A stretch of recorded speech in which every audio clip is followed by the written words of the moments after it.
Hello and welcome to another Alternate Universes gameplay video where we have some Legacy from Magic the Gathering coming at you this time. We have Jesse Shaw playing 12 Post, aka Cloud Post on the left, and on the right side we have Matt Kiefer playing what I currently have named as Green Sun Turbo, but I found out it's apparently Sylvan Plug, which I didn't know about. So Matt is going to be going first this game. He's going to be casting Once Upon a Time, the very problematic card.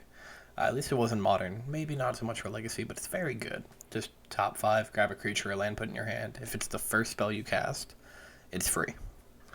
For first spell cast in a game, it's free. So he's gonna find a Stoneforge Mystic, then fetch with a Windswept Teeth, looking for a plain old forest.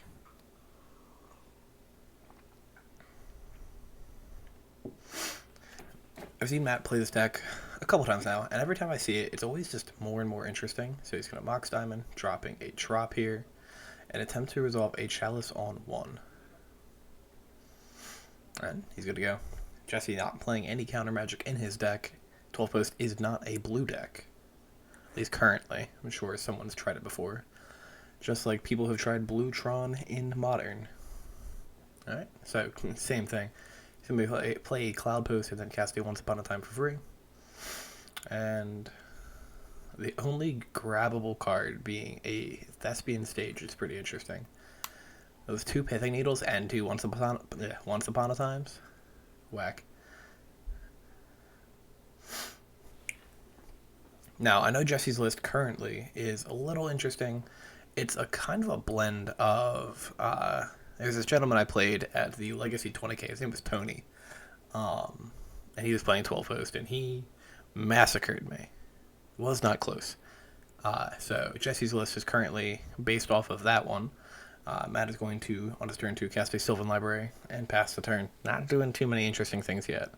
But yeah, Jesse's list is currently a mashup of the list he was playing and a... it's a mashup of his old list and then Tony's list that he bodied me with.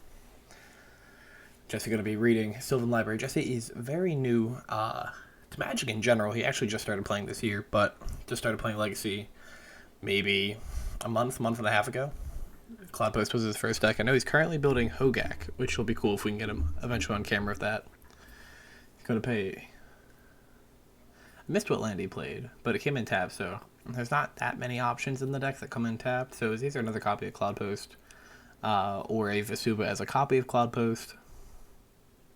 Alright, Kiefer. Matt is going to play an Urza Saga and cast his Stoneforge Mystic, getting a Cauldron complete. What's really cool is like all of the little things in Matt's deck, right? Like there's so many. We streamed him this week for our Legacy Local on Friday, and then he was also, if I remember correctly, he was on stream for the Legacy 1K that we did a couple weekends ago. And every time I watch his deck, it's really interesting just to see like what the heck is going on. Yeah, that is a Vesuva that copied Cloud Post. Alright, playing a Glimmer Coast, he's going to gain 3 life, go to 23. And Jesse has 7 mana available to him now, right? The Cloud Post tap, each tap for 3, and then, yeah. Alright, he's going to tap 2 of the Cloud Post with 1 float in to get a Golos, the Tireless Pilgrim. Rest in peace to all of those people who played him in Commander, like our friends Moises and somebody else. I know someone else really liked their Golos deck in Commander out of our AU community. Alright, he's going to grab a copy of what looks like Dark Depths, which makes sense. He has the Thespian Stage in hand, so he can set up for that combo.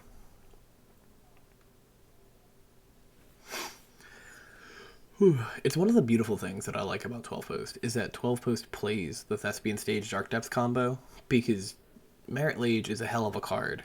Yeah, thinking about a Karakas maybe? I don't know why you would grab the Karakas. Maybe to bounce back the Golos, which keeps getting repeated land triggers if he doesn't have the land in hand. Alright, grabbing the Eye of Ugin. Another card that was problematic when it was in Modern. That one I've heard many stories about.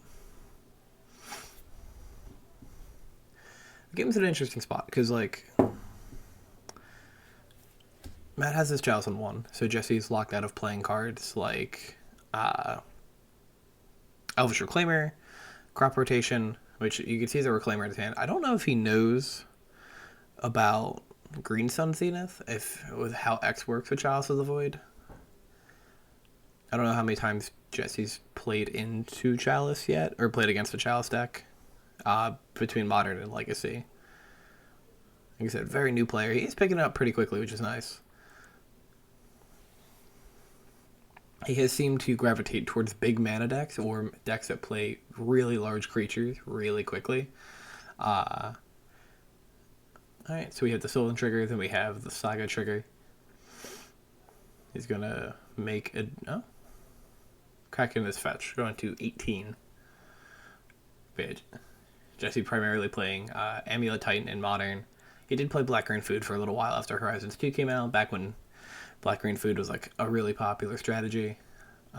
His first Modern deck was Tron, as is most people's first Modern deck at Alternate Universes, because we have a manager who is a very, very big Tron aficionado.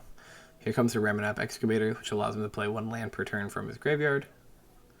So he's going to replay the Tropical Island and activate the Stoneforge Mist with the College Complete into play. So now he has a 5/5 trample, indestructible creature that just kind of gets through things. Now, Cauldron is one of those cards from Horizons that always confuses me when I look at its price, because Cauldron is disgustingly cheap for how powerful of an effect it is. Now, I don't think it should be like a $30, $45 card, but the fact that it's only $5, or like in that $5 range, when it probably should be a $10 to $15 card, kind of just baffles me. I know you only play one of it in like niche decks, but it's still like, those decks are popular strategies in 2 different formats that people like to play, especially Modern, right? Like Cauldron is a house in Modern, but I don't know. Jesse has 3 1-drops in his hand. Looks like he drew another Elvish Reclaimer for turn.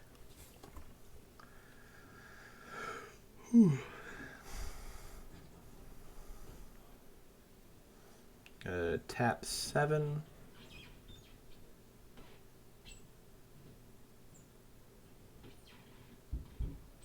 With the Eye of Ugin trigger. He's going to search himself a Eldrazi creature. I think the only one he can cast next turn, depending on what his land drop is Ulamog, right? I don't know if he picked up the Kozilek Butchers of Truth. I know he was going to. I'm not sure if it's happened yet. Alright, grabbing Aeon's Torn. He's a little far off mana-wise from that, though, which is kind of an issue, because I don't think another Cloud Post fixes that. 4, 8, 12, 13... No, it does, yeah. Because of the cost reduction from the Eye of Ugin. Guess he's just banking on drawing the Cloud Post. Alright, Matt is going to untap, resolve Sylvan Library.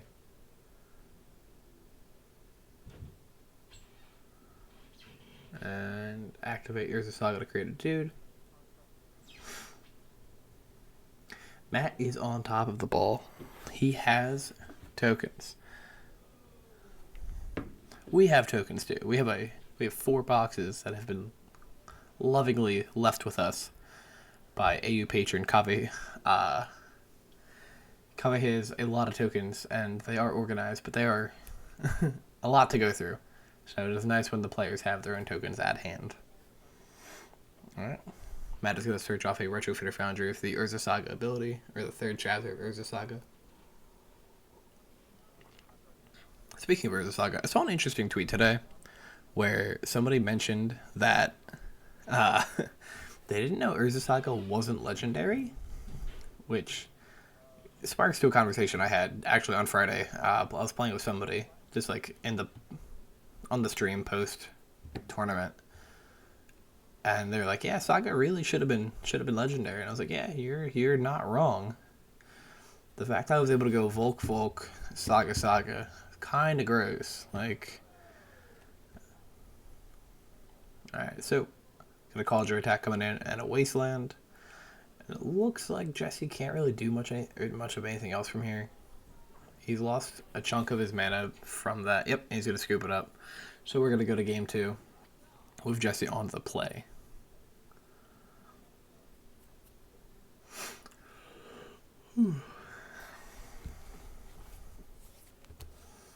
At some point, we will update Green Sun Turbo into Sylvan plug. Michael Mapson, one of our pro players who frequents the store, he was harassing. He was not harassing. He was talking in the Twitch chat, informing me of the things that I didn't know about, which would make sense because when I asked Matt to show me a card from his deck, I was like, "Hey, what? Show me a couple cards of your deck to let me know what it is." He did show me a Green Suns and go, "You're not gonna know what it is." So, just gonna lead on a Cloud Post, pass. Matt's just gonna lead with a Wasteland. Now, this would be where the blowout of Surgical Extraction on the Cloud Post could potentially be, but the 12 post decks with the Thespian Stage inclusion are a little bit less fragile. They're a little less fragile to the Wasteland Surgical combo, but still hurts them pretty bad, as the deck is, named 12 post. Alright, Matt's gonna have a Dryad Arbor.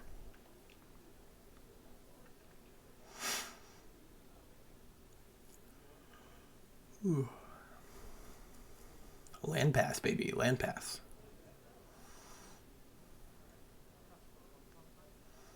Got a Once Upon a Time.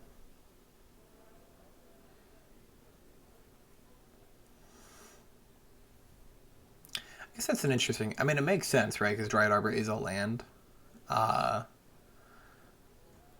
So you don't cast it. But it is weird seeing technically a creature on the board and then someone activating Once Upon a Time for free.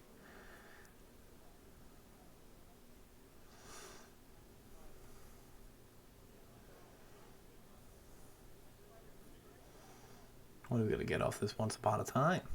Gotta grab a Stoneforge Mystic, okay.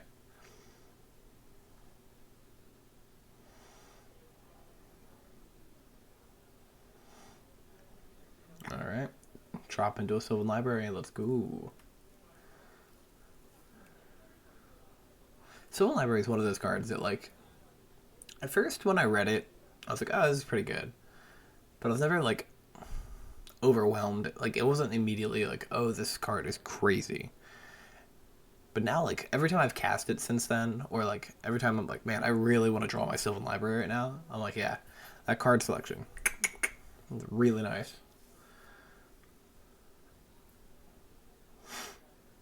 Alright, Jesse's got a Green Suns for 1. It looks like he's going to get an Elvish Reclaimer here. I don't know if he plays Dryad Arbor in his deck. No, I don't know if he really needs to. It doesn't really fit into the package. But Green Suns into Elvish Reclaimer will always be one of those plays that I'm like, that looks nice. Every time my opponent does it to me, I'm like, ugh. Such good tempo. Like, if they're on the play, they do it turn 1. I'm like, that's very good. Very good. Just his hand is interesting. I see 2 Goloses, Golai, a Bajugabog, a Reclamation Sage is what I think that was. I can't tell what the last card is. Maybe a Primetime. Alright, Matt's going to deliberate over his Sylvan Trigger real quick. Unfortunately, if I remember correctly, there are no bold moments of I'll take 8 in this match. It's always a great moment, especially like when you're watching the control decks and they're like, you know what, I'll take the 8. Especially against decks like 12 post or lands where they have a really big thing that's gonna kill you. Like, 8 damage is whatever when you're gonna get hit by a 20/20. Alright, Matt is taking an extra card, so he'll take 4. Play a Wasteland. Now, I remember watching this, and I was being very interested as to why he didn't Wasteland the Dark Depths immediately, since Jesse couldn't respond with Elvish Reclaimer.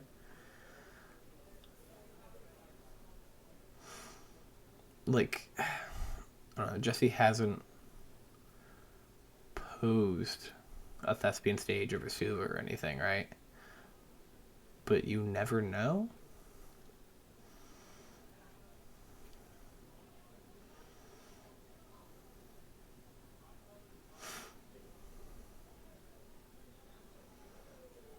I could also just have been maybe waiting for Jesse to activate the Reclaimer and then Wasteland it, but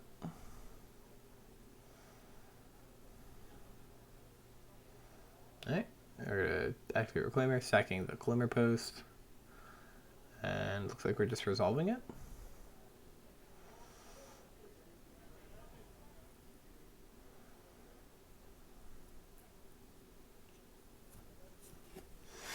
What do we get here?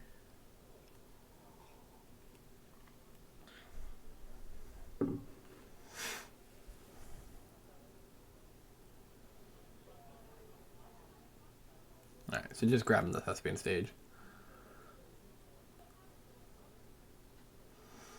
What's cute is if he, because he drew the Vesuvas, he could always put the Vesuva in as a copy of the Thespian Stage. That way, in case something gets blown up, he has another option here.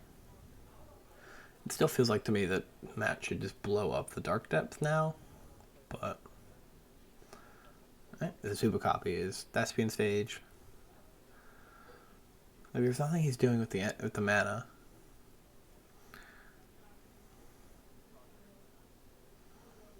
Alright, so moves to upkeep with the library trigger, Saga, Stoneforge Mystic. I can't see the other one. Alright, opt just to draw one, and it's the Saga. He has no way to produce the white mana right now, so like the Stoneforge is kind of a dead draw. And it looks like he already has two in hand, which is kind of unfortunate.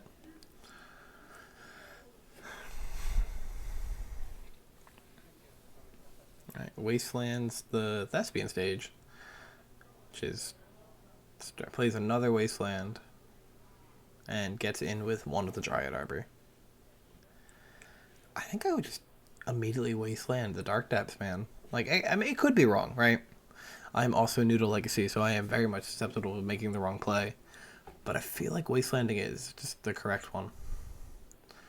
Alright, Jesse draws another Green Sun Zenith. Honestly, I don't hate just playing the Rex Sage to blow up the Sylvan Library here. Bob in the library takes away some of the card draw. He's kind of just kept this, like... It's been a couple times since Matt shuffled, I believe, so he is kind of brainstorm locking himself with one of the cards if you get rid of the Sylvan Library. And like the Golos is in your hand are doing nothing. Green Suns doesn't really do much for you here. Getting into the Reclaimers, whatever. Goes to combat, attacking for 3. Yeah.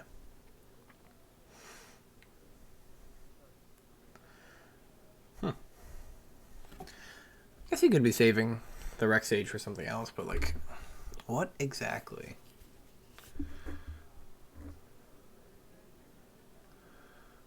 Right, there's a Saga on 1. It could use the Rex Sage as a, whatchamacallit, as Saga removal. It is an enchantment. Just get a mini Wasteland out of your card. Alright, Dryad Arbor getting in for 1.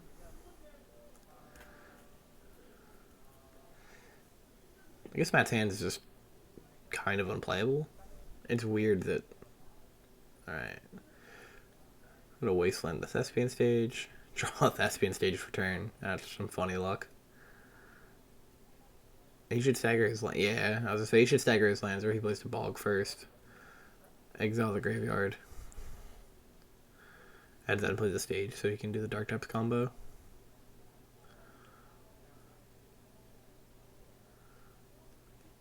That moment when your 12th player potentially beats you to death with an Elvish Reclaimer.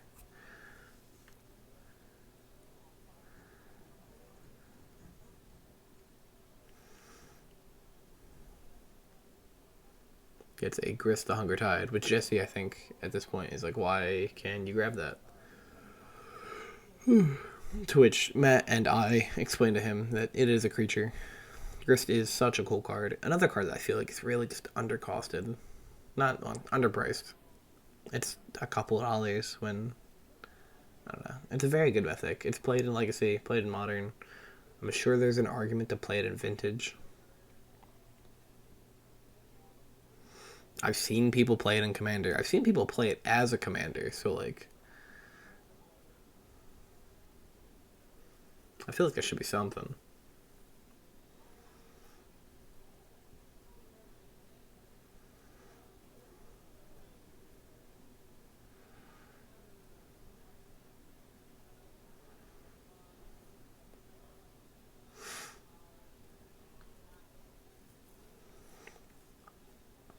Library triggers are always the weirdest thing to watch, because, like, watching someone have a stack of 3 cards and interact with it, it's very weird. At least for, like, someone newer to the format, or, like, someone who comes from different games, where it's like, how are you... Oh, that's right.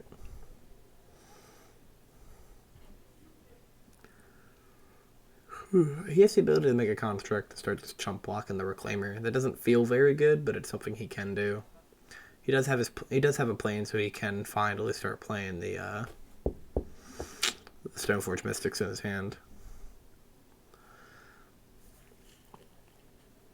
I think he's about to do, yeah. Gets a Cauldron complete.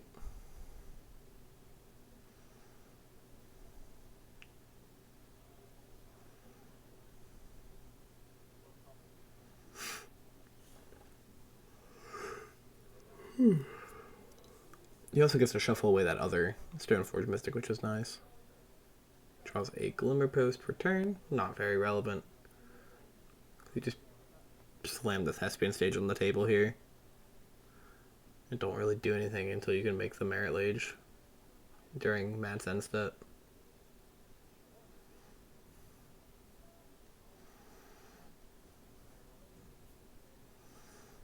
Goes in for 3.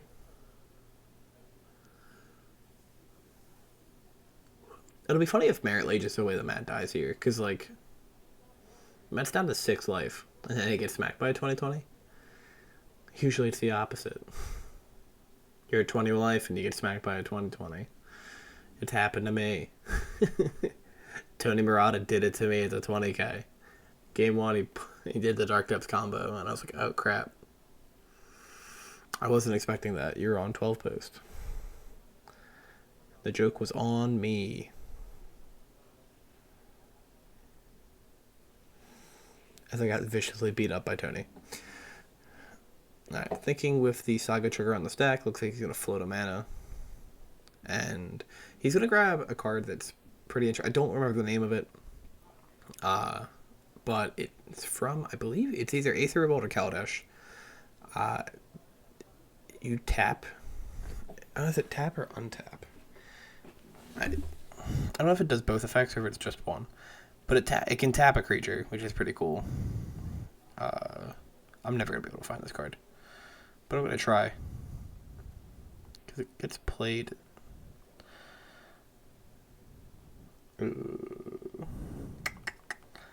Aether Revolt.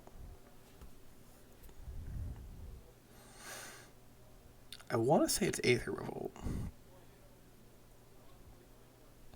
Here's a fun fact for you. There are only 23 artifact cards in Aether Revolt. Or at the very least, 23 artifact cards that you can sort by.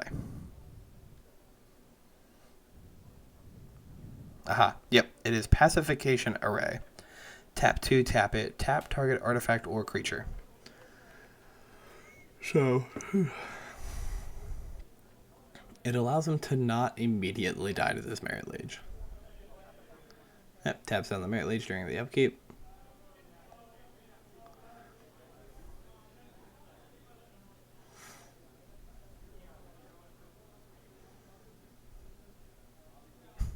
And just at like the right time draws a Pithing Needle that he used to call Pacification Array. And that should allow Matt, or it should allow him to just kill Matt in the next, the next turn.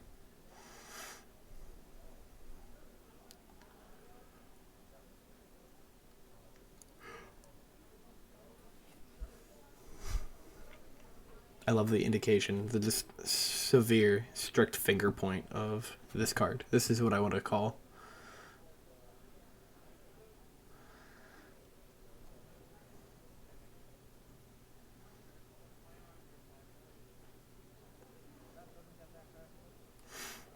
I think at this point, Matt knows he's dead to the Merit Lage that's on the board, which is why he should do the fun thing of taking 8 damage from the Sylvan Library trigger.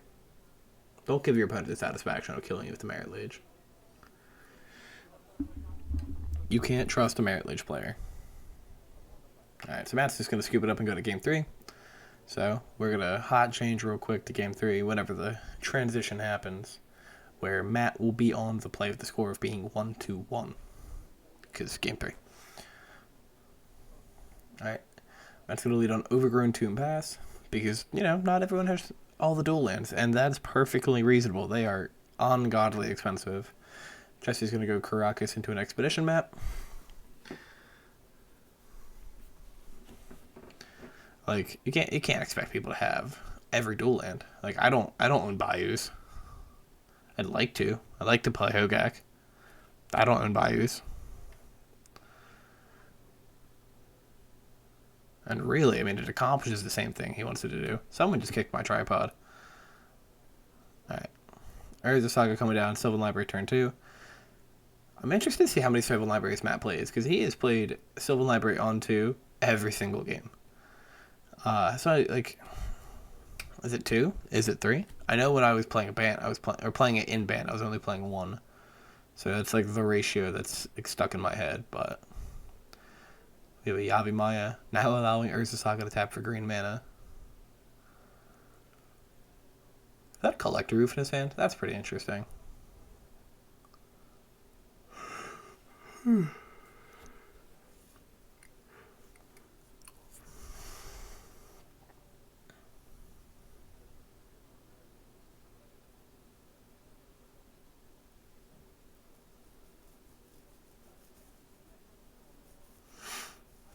are once again deliberating over a Sylvan Library trigger. Which makes sense, like deciding what cards you want to draw are always pretty rough. Again, I think this is one of those matchups where, like, if the other cards don't suck, you can just pay the 8 and take all 3 cards.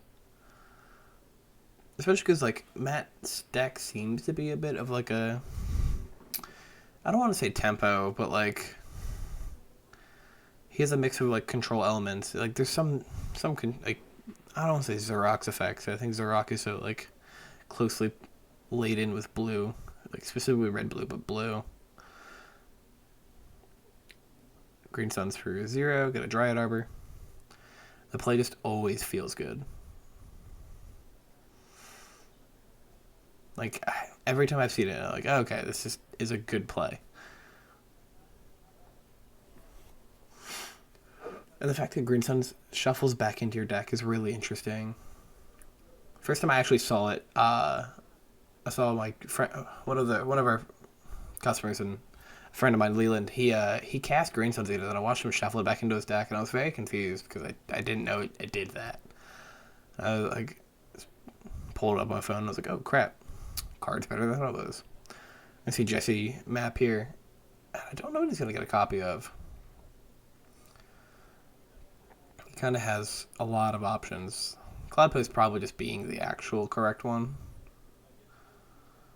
His hand is Landlight, so like he could go Cloudpost. It looked like he had either Vesuv or Stage in hand. So he has a post-related effect for the turn after.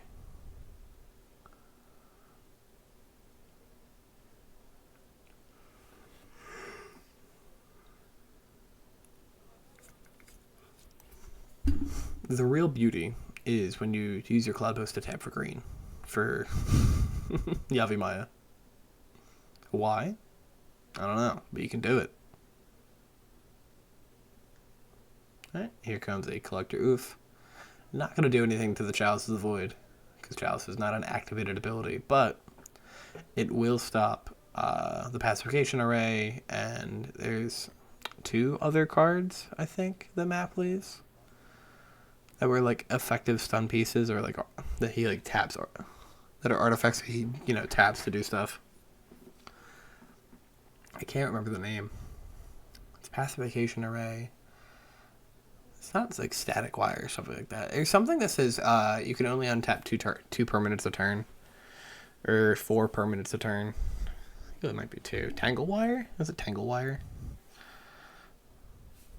Let me look up Tangle Wire.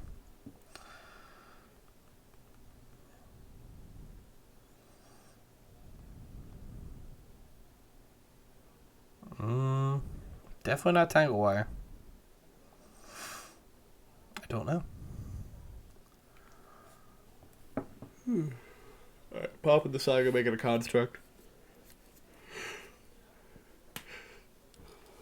I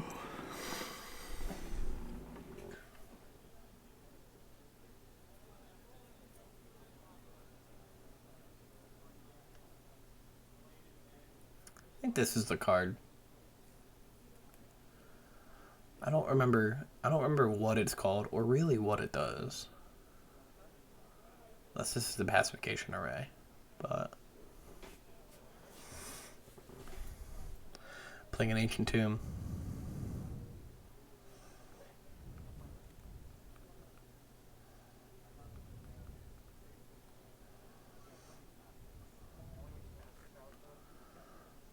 It is the pacification array. Okay.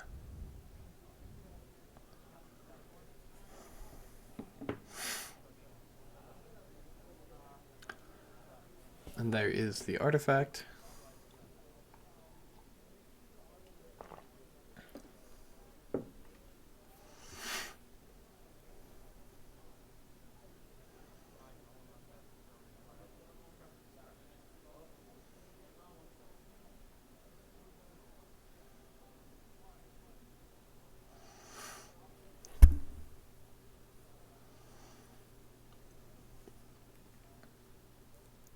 I think the smart thing is you just untap the club. Okay, yeah, Clubhouse and Yabi Maya. Ooh. Second copy of Clubhouse here gets you a little bit extra mana.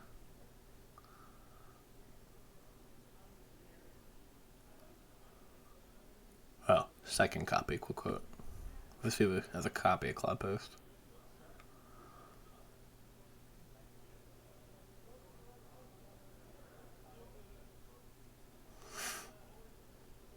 That's cool. Is what that allows him to do is next turn he just untaps those two cards and he can play the Primeval Titan in his hand.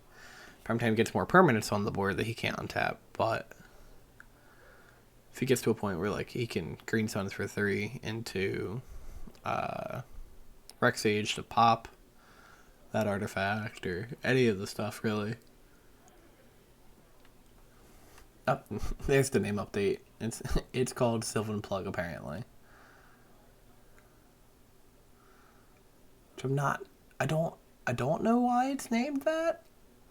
There's a lot of weird names in Legacy that like sometimes don't make sense to me. Like no one's explained to me why Maverick is called Maverick. I just kind of accept it. I question it a little bit, but like for the most part I'm just like, okay, cool. Yeah, it's Maverick. Alright, I'm gonna fetch a Savannah. A signed Savannah too, which is pretty cool. It's nice whenever like people have flair for their dual lands. As a guy who plays at our local, his name is Jeremy.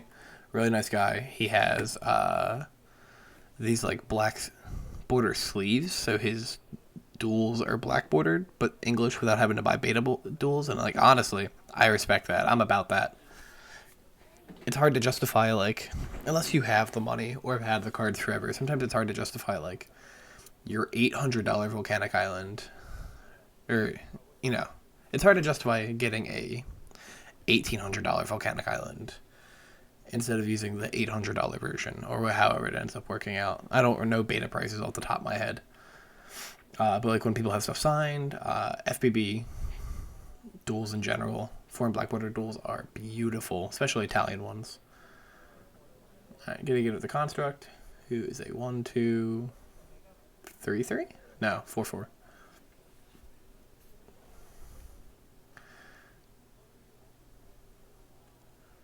Alright, here we see land for turn Titan. I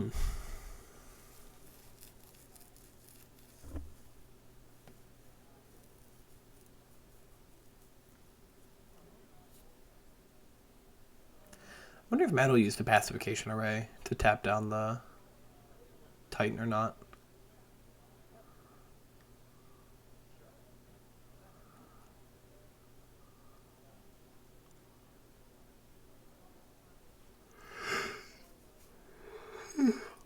Is that a Croson grip in the sideboard? I guess that, like, no, that makes sense, yeah. Alright, what do we grab here? I think there's an argument just to grab double Cloud Post. That way, whatever Cloud Post you untap, you have 8 mana now.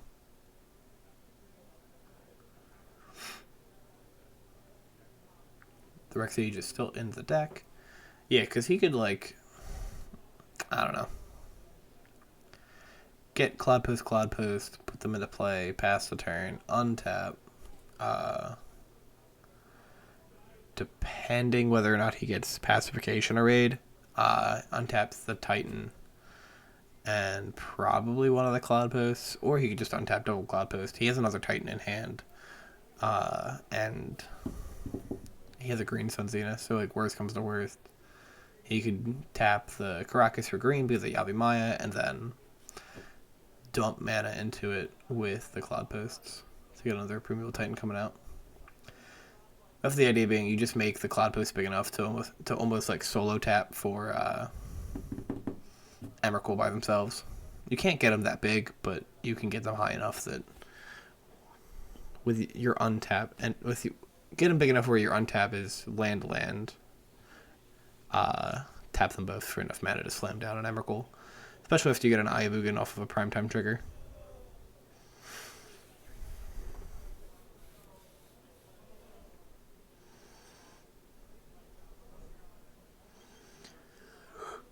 The other option is just you could go for like threat diversity here and just put up more creatures. So he has no prime time, but he could also like present the Emrakul plan or the Dark Depth combo. But Aspiration Array only hits one thing, so if he can put up 2 ways to end the game. Or honestly, even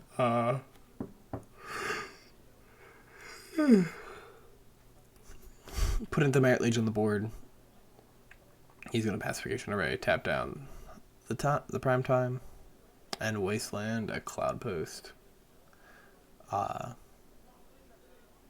me asking if I could see the card, because Mapson was asking for his family in stream, because they wanted to know what the card was.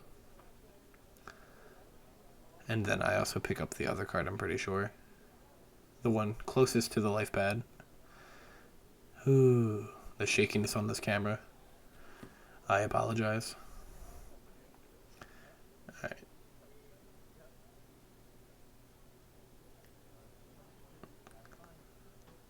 Ooh, green sunning. Is that enough mana for a Titan? Where did... I don't know what his untaps return for were.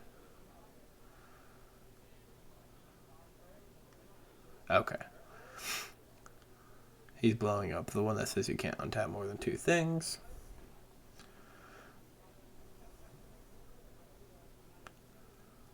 Which is a perfectly reasonable play. And you know, you're playing a deck that vomits lands into play.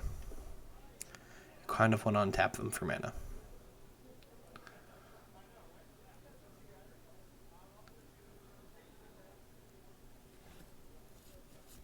Matt's deck is super cool. I like Matt's deck a lot, but every time it feels like he's fighting for his life, right? He doesn't have that many cards in hand. He's trying to find something that just solves his issue. And I don't know if there is one that exists. If he finds an Ensnaring Bridge, that'd be great. I don't know if he's playing Ensnaring Bridge. Probably not, seeing how the Constructs and Kaldra are like his 2 biggest hitters, and they are, you know, the Constructs fluctuate, and Kaldra's always a 5/5. I guess that creature kill the pipe time with the Grist ability. What would be cool in his deck is if he played a Shadow Spear as another like target. Ooh, he's playing the worm that blows a land up on play, or blows up a permanent. It's another way to kill a Cloud Post.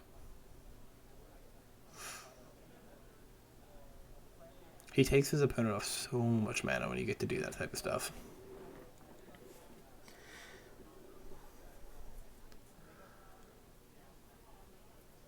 But yeah, Shadow Spear would be really cool, just because like you could put it on one of the like the big dumb people, like you can put it on a Construct, you could put it on that worm, start gaining life back with Trample.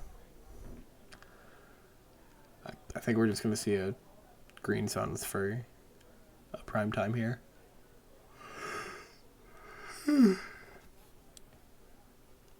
He has the mana. He has exactly 7. 4, 5, 6, 7. Yeah.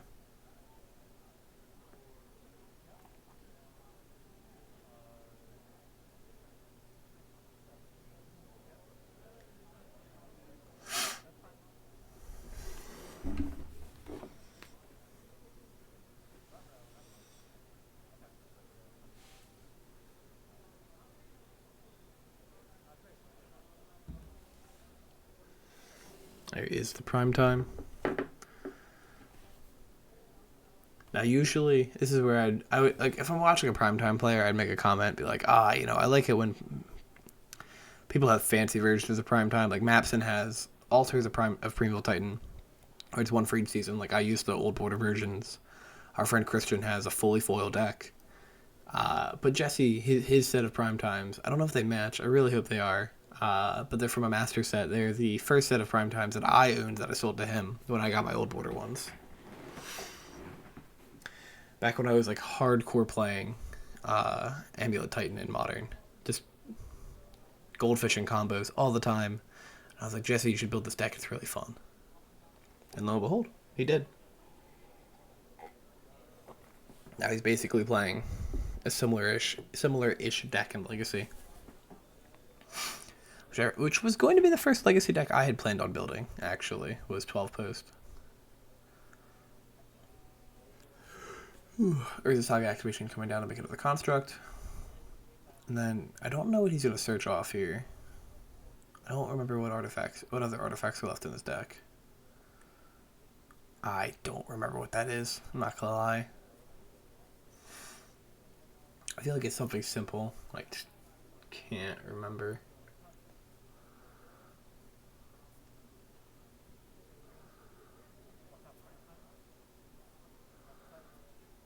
Alright, tapping down the Titan.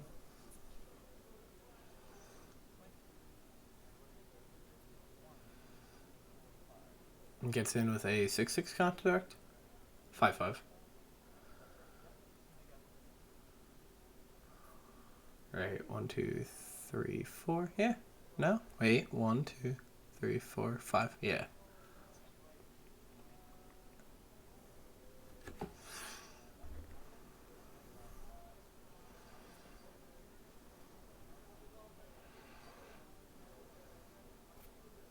Just top deck the Emrakul.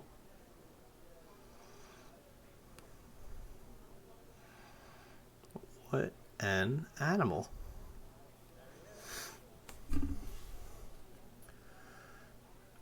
Four, 8. Is that enough? Oh, those are cloud posts. Yes, it is. Okay. Has the extra turn trigger on the stack. I think Jesse's like, the game is locked up here. Jesse's going to win this. Matt is dead on board with the Emrakul. From both the Annihilator trigger and just the fact that Jesse can infinitely loop Emrakul with the Caracas. I think he's just doing like insurance policy here. I know he doesn't know what Matt was playing, so he was just kind of being safe about it, which is fine. That's World Tree in his deck still. That's funny.